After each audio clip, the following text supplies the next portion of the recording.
சென்னை வெள்ளச்சேரியைச் சேர்ந்த சின்னையா என்பவரின் மகனுக்கு கால் விரலில் வலி ஏற்பட்டுள்ளது. இதற்காக வெள்ளச்சேரியில் உள்ள பிரபல மருத்துவமனைக்கு அழைத்துச் சென்றுள்ளனர்.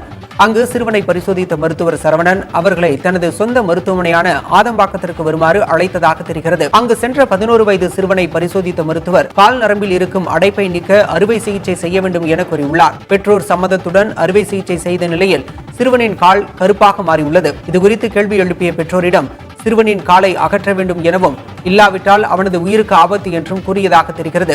இதனைத் தொடர்ந்து சிறுவனின் இடது காலை மருத்துவர் அகற்றியுள்ளார். மருத்துவர் சரவணனின் தவறான சிகிச்சையால் தான் மகனின் கால் எடுக்கப்பட்டதாக பெற்றோர் குற்றம் சாட்டிய நிலையில் அதற்கு ஈடாக பணம் தருவதாக மருத்துவர் தெரிவித்ததாக கூறப்படுகிறது.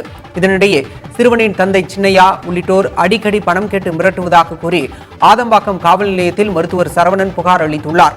இதனால் அதிர்ந்து போன அவர்கள் தங்கள் பிள்ளையின் கால் ஒன்றை மருத்துவர் அகற்றியதாகவும் அவர் மீது உரிய நடவடிக்கை எடுக்குமாறும் புகார் அளித்துள்ளனர்.